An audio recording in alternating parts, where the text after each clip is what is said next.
শুরু করছি তাহলে আবার। আচ্ছা, কি বলছিলাম? সেন্টার অফ মাস হচ্ছে একটা পয়েন্ট যেটা যে কোনো অবজেক্টের আমরা কনসিডার করতে পারি যে ওই অবজেক্টটার যে total mass of the system ওই পয়েন্টের উপর ফোকাস থাকে। ঠিক আছে, তো কি লিখেছি আমি এখানে লিখেছি m1 + m2 into RCM equals to m1r1 + m2r2। মানে RCMটা হচ্ছে এখানে এই যে রডটা নিয়েছি, একটা রড বলো বা এই দুটো পার্টিকেলকে জয়েন করছি আমি, তার সেন্টার অফ মাস যেটা, এই দুটো পার্টিকেল M1 আর M2 যে পার্টিকেলটা, তাদের যে সেন্টার অফ মাসটা হচ্ছে এই সি পয়েন্টে, তার পজিশন ভেক্টরটা হচ্ছে RCM। আর R1টা কি? R1টা হচ্ছে অরিজিন থেকে M1 এর দূরত্ব বা পজিশন ভেক্টর, R2টা হচ্ছে অরিজিন থেকে M2 এর পজিশন ভেক্টরটা। আচ্ছা, the product of the total mass of the system and the position vector of the center of mass is equal to the sum of the products of the masses of the two particles।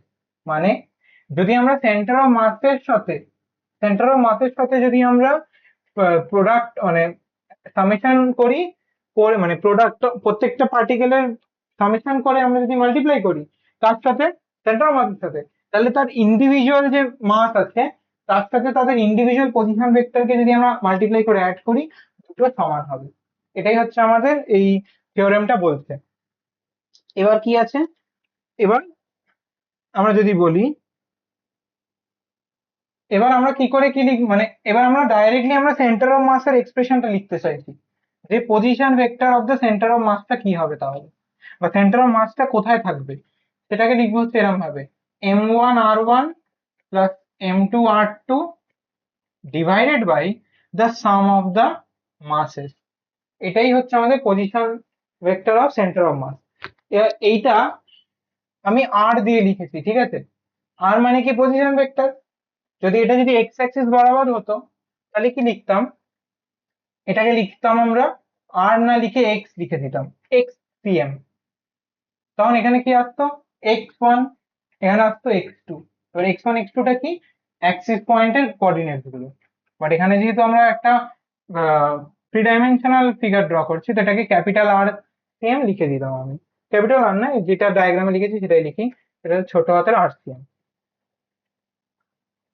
এটা হচ্ছে position vector of the centre of mass. এবার এটা তো হলো দুটো পার্টিকেলের জন্য, বোঝা গেল? এটা হচ্ছে দুটো পার্টিকেলের জন্য।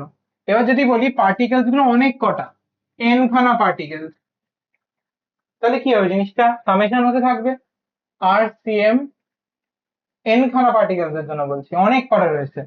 তাহলে কি হবে? এটা m1r1 plus m2r2 plus m3r3 plus dot dot dot dot dot plus mnrn।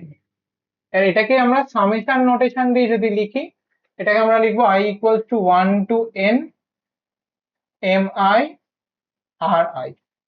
তো এটাই হচ্ছে আমাদের centre of position vector of centre of মাসের একটা জেনারেল ফর্মুলা। ঠিক আছে, জেনারেল ফর্মুলা, যে এই ফর্মুলাটা দিয়ে আমরা প্রত্যেকটা পয়েন্টকে লিখতে পারি। যদি 10টা হয় তাহলে 1 থেকে 10 অব্দি যাবে সামেশনটা, 20টা যদি হয় 1 থেকে 20 অব্দি যাবে এটা। এবার এক্ষুনি বললাম এটা তো থ্রি ডাইমেনশনের জন্য, তাই টু ডাইমেনশন বলছি, ইন্ডিভিজুয়াল যদি আমি অ্যাক্সিস বলি, তাহলে এক্স অ্যাক্সিসের জন্য কি হয়ে যাবে? এটা এক্স অ্যাক্সিসের জন্য হবে m i x i summation of i equals to 0 নয়, i equals to 1 to n, nth term অবধি। এটা এক্স এর জন্য। সিমিলারলি এখানে ওয়াই সিএম হবে একটা, এক্স এর জায়গায় ওয়াই আসবে, জেড সিএম হবে একটা, জেড এর জায়গায় এক্স এর জায়গায় ওয়াই এর জায়গায় জেড চলে আসবে।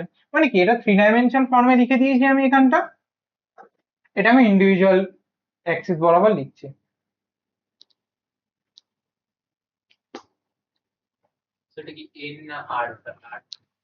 এখানে উপরে এন, ওটা এটা সামেশন নোটেশন, সামেশন হচ্ছে।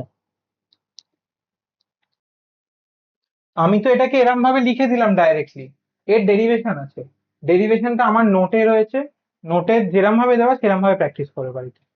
আমি নোটটা দেখি কালকে প্রিন্ট করে দিয়ে দেবো তোমাদেরকে।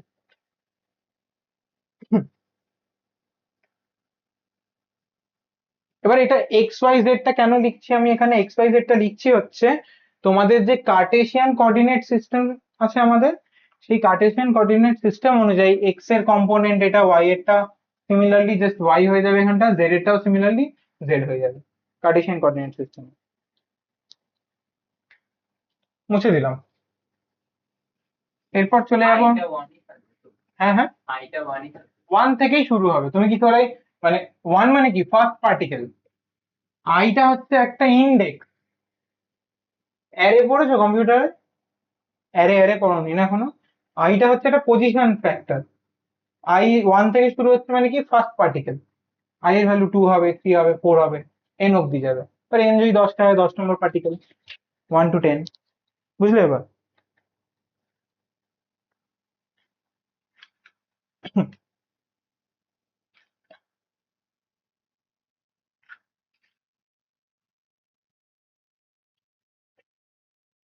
আচ্ছা,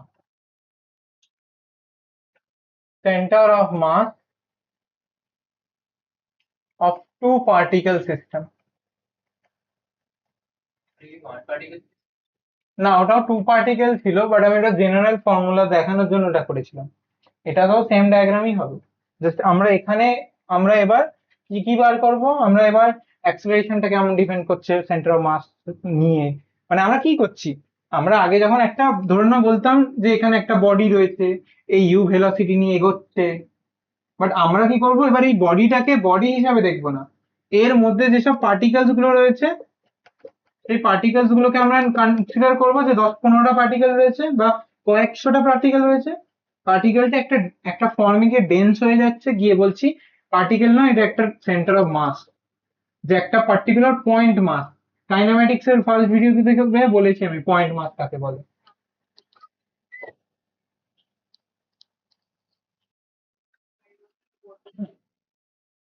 আচ্ছা, এবার হচ্ছে centre of mass in two body বা টু পার্টিকেল সিস্টেমের জন্য কি হচ্ছে, position of the centre of mass of M1 থেকে যদি আমরা দেখি, মানে M1 থেকে বসে যদি সেন্টার অফ মাসটা কাউন্ট করি, তাহলে এই পুরো ডিস্টেন্সটা into M2 by divided by the summation of mass.